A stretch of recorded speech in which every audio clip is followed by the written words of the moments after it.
Oke ya, jadi bagian yang berikutnya, ini bagian yang terakhir dari imbas atau induksi elektromagnetik. Ini ada yang disebut dengan induktansi diri, ya. Jadi di sini judulnya induktansi diri, ya. Jadi induktansi diri. Nah, ini terkait dengan hukum Henry sebenarnya. Jadi ceritanya gini. Jadi kalau misalnya di sini ada apa namanya sebuah solenoida atau kumparan lah ya. Jadi di sini ini maksudnya apa namanya bagian kelongsongnya ini ya. Nah di sini dililitin dengan kawat ya menjadi sebuah solenoid nih. Nah ceritanya begini. Nah kemudian apa namanya si kawat ini dihubungkan dengan sumber tegangan yang selalu berubah-ubah arusnya maupun tegangannya. Ya, ini berubah-ubah.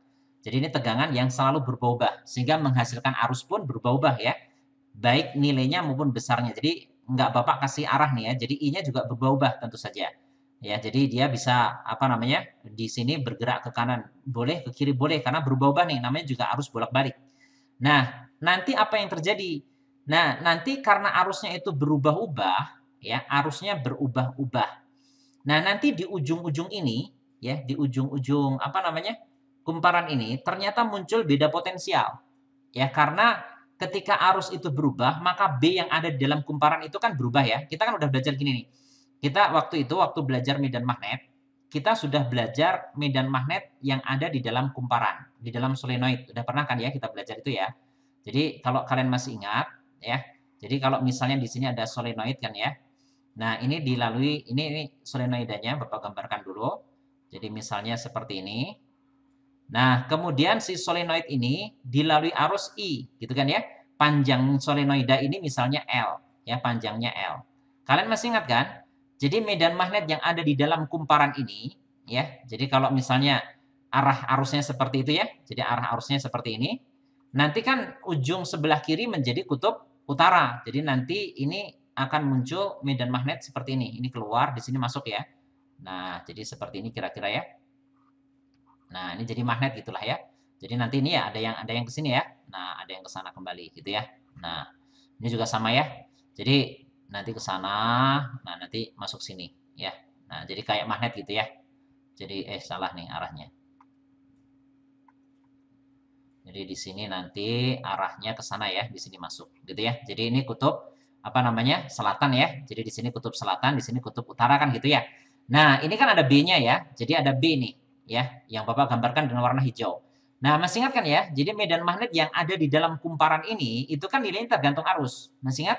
B itu sama dengan mu 0 dikalikan I gitu ya, dikalikan jumlah litan N dibagi dengan L ya, panjang apa namanya? Solenoid ini.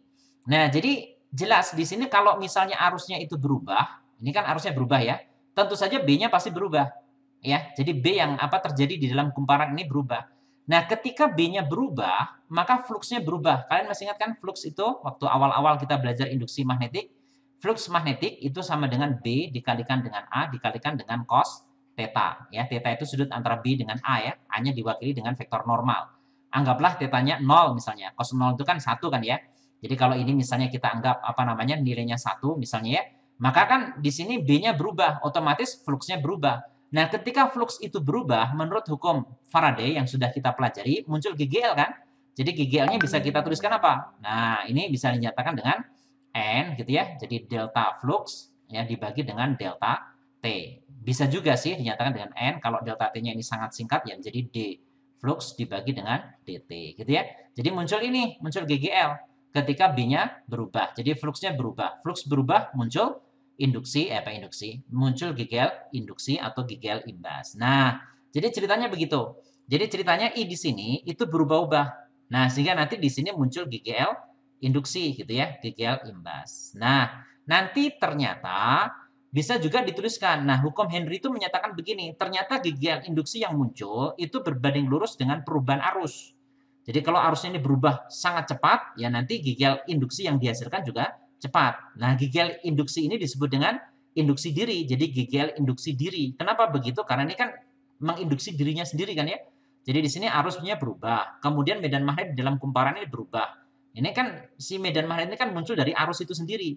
Nah, kemudian dia menginduksi dirinya sendiri gitu ya. Jadi makanya disebut dengan GGL induksi diri di sini. Nah, jadi nanti bisa dinyatakan dengan sebuah konstanta. Nah, nanti ini disebut dengan induktansi diri ya. Nah, ini bergantung atau berbanding lurus dengan laju perubahan arus. Jadi bisa dinyatakan dengan delta I per delta T ya, bisa begitu ya. Atau kalau misalnya kita apa namanya? Pakai delta T menuju 0 ya berarti nanti jadi diferensial ya. Jadi L di sini DI dibanding dengan DT. Nah, kalau misalnya apa namanya hukum Lenz disertakan di sini nanti munculnya di sini negatif ya. Sama persis dengan apa namanya hukum Faraday. Nah, ini yang kita kenal dengan hukum Henry, gitu ya. Oke, ini bisa dipahami ya. Sampai sini ada pertanyaan nggak tentang induktansi diri ini? Ada pertanyaan? Halo, halo? Masih nyimak ini? Masih, Pak. Oh, masih ya, alhamdulillah ya. Nah, sekarang kita mau cari nih L-nya berapa. Jadi L ini disebut dengan induktansi ya. Jadi induktansi kumparan itu ya. Jadi induktansi. Nah, ini satuannya nanti Henry ya, satuannya Henry. Jadi ini dibaca Henry. Henry. Ya memang ini dari Joseph Henry gitu ya. Jadi yang mengamati awalnya dia gitu. Makanya di sini satuannya Henry gitu. Nah, karena ini kan sebenarnya sama saja dengan hukum Faraday yang ini. Jadi sama dengan yang ini nih. Jadi nanti kalau kita apa namanya hubungkan, ini kan harus sama nih antara epsilon sama dengan L dI per dt, ini juga harus sama dengan epsilon apa namanya d flux per dt. Nah sehingga nanti gini, kalau kita sama dengan kan ya, jadi L itu kok L, sebentar. Jadi ini harus sama ya, kiri dan kanannya harus sama. Jadi nanti L, jadi di sini nanti DI dibagi dengan DT itu harus sama dengan N d flux per dt. Nah, gitu ya. Nah, nanti kalau misalnya ini kan sama-sama apa namanya dalam selang waktu yang sama ya. Ini bisa dicoret. Nah, seandainya ketika arusnya itu berubah, ya arusnya berubah sebesar I misalnya ya. Jadi arusnya berubah sebesar I. Jadi DI-nya itu I. Jadi dia berubah sebesar I. Maka terjadi flux magnet ya. Jadi perubahan flux itu sebesar apa namanya V ini. Jadi ini kan hurufnya dibacanya V kan ya. Jadi ini dibaca V. Nah, jadi nanti bisa juga ditulis kalau misalnya dia berubah arusnya nih ya sebesar I, yaitu sama dengan nanti di sini misalnya berubahnya sebesar V itu gitu. Nah, sehingga nanti L itu sama dengan N dikalikan dengan flux itu dibagi dengan I gitu ya. Nah, kalau kita kembalikan ke rumus tadi kan ya, N fluxnya itu apa? Ya B dikalikan A ya. Dalam kumparan itu kan B kali A kan ya. Yang ini nih ya, yang Bapak udah tulisin di sini. B dikalikan A dibagi dengan I gitu ya. Nah, terus B-nya apa? B-nya yang di atas tadi. Nah, B-nya yang ini. Nah, B-nya yang ini. Jadi nanti kalau kita masukkan ke situ kita punya apa? Nah, jadi kalau dimasukkan ke sini nanti ya, itu kita punya N, B-nya itu mu 0 dikalikan I, dikalikan N lagi ya, dikalikan A tadi di situ, dibagi dengan I gitu ya. Nah, I-nya bisa dicoret tuh. Jadi nanti I-nya bisa dicoret, sorry kok dibagi I, tapi di sini B-nya ada L-nya ya. Jadi di sini ada L-nya nih. Nah, gitu. Jadi kan B-nya itu yang tadi. Yang ini nih. Nah, kan mu 0 I kali N dibagi dengan L. Ya, dibagi dengan L. Nah, jadi sudah begitu dikalikan A ya, karena di sini ada A. Ada A, terus di sini ada I ya. Jadi I-nya tetap ditulis ya, I gitu. Nah, nanti I-nya dicoret, atas bawah ini kan habis. Nah, jadi nanti si L itu munculnya apa? Mu 0 dikalikan dengan N kuadrat ya dikalikan dengan A dibagi dengan L gitu ya. Nah, jadi ini yang disebut dengan induktansi diri tadi ya. Jadi yang satuannya Henry gitu ya. Nah, ini satuannya Henry. Oke ya. Jadi mudah-mudahan ini bisa dipahami. Nanti kita lihat contoh soalnya. Oke ya, sekarang kita lihat nomor 14 ya. Nomor 14, di sini sebuah kumparan mempunyai induktansi. Nah, jadi tadi ya, yang Bapak sebutkan induktansi tadi, ini adalah L-nya. Jadi L itu sama dengan 500 mili-Henry. Ini bukan meter Henry ya, mili-Henry. Mili itu 10 pangkat min 3. Ya, jadi nanti di sini ya 0,5 jadinya ya, Henry gitu. Nah, mengalami perubahan arus dari 40 miliampere menjadi 100. Nah, jadi di situ ada delta I-nya kan. Jadi akhirnya kan 100 ya. 100 dikurangi awalnya 40 ya. Ini dalam mili ya. Jadi sama dengan 60 miliampere. Ini perubahan arusnya ya. Mili sama ya, 10 pangkat min 3. Jadi ini 6 kali 10 pangkat min 2 ampere gitu ya. Kemudian dalam waktunya sangat singkat, delta T-nya adalah 0,01 second atau 10 pangkat min 2 ya, second gitu ya. Besar gigil imbas yang terjadi ya, langsung saja kita menggunakan apa namanya? Hukum dari Henry tadi ya. Jadi di sini epsilonnya itu sama dengan L delta I dibagi dengan delta T. Cuman gitu aja.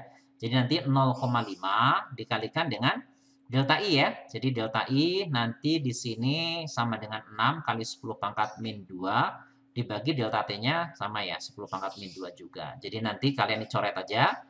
Dengan ini habis. Jadi 0,5 kali 6 ya. Jadi 3 ya, karena setengah kan ya. Jadi 3 volt. Ada di sana 3 volt. Ada ya, jawabannya C. Gitu. Nah, nanti dari sini Bapak tambahkan satu lagi ya. Ini kurang sedikit. Itu nanti energi yang tersimpan di dalam apa namanya induktor. Ya, jadi di sini ada energi yang tersimpan ya, yang tersimpan dalam induktor, Induktor tuh ya tadi ya, maksudnya kumparan tadi. Jadi solenoida tadi ya, itu juga sering disebut dengan induktor. Nah, nanti W-nya, ini energi maksudnya, itu bisa dinyatakan dengan setengah L dikalikan dengan I kuadrat. Nah, jadi ini ya, bisa dinyatakan dengan rumus ini. Namanya energi, satuannya pasti Joule ya dalam SI. Nah, itu ya, ini tambahannya yang tadi belum disebutkan. Oke ya, jadi di sini kita lihat nomor 15. Nomor 15, di sini disebutkan, kuat arus listrik dalam suatu rangkaian tiba-tiba turun dari 10 menjadi 2, gitu ya. Jadi ini berubah dari 10 menjadi 2, berarti ada deltanya kan ya, delta I, ya. Akhirnya 2, awalnya 10, gitu ya. Jadi min 8 nih, ampere perubahannya. Dalam selang waktu delta T, yaitu 0,1 second. Selama peristiwa ini muncul gigil induksi sebesar 32 volt. Jadi di sini epsilonnya ya, ini adalah 32 volt gitu.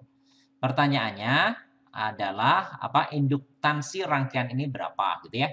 Jadi di sini kalau kalian bisa gunakan ini ya kayak tadi ya. Ini L, ini delta I dibagi dengan delta T. Ini boleh disertakan negatif di sini ya kalau menggunakan hukum Lenz. Ya boleh disertakan, boleh enggak. Ya, jadi kalau misalnya enggak juga enggak apa-apa, tapi delta I-nya dianggap yang positif ya. Jadi perubahannya saja 8 ampere. Jadi nanti kalian tuliskan di sini 32 kan ya GGL-nya. Kemudian di sini min L, delta I-nya min 8 ya. Min 8 dibagi dengan delta T-nya berapa itu? 0,1 ya. Jadi di sini 0,1 gitu ya. Oke, yang ditanyakan delta L ditanyakan L-nya. Jadi L nanti sama dengan ini pindahin ke sana saja kali silang ya. Jadi 32 kali 0,1 ya 3,2 dibagi dengan 8 gitulah ya. Jadi 3,2 bagi 8 itu kan 4. Nah, ini 3,2 berarti 0,4 Henry gitu ya. Ya, jadi di sini jawabannya adalah B ya, 0,40 sama aja lah ya, 0,4 Henry. Oke, jadi nomor 15 jawabannya B.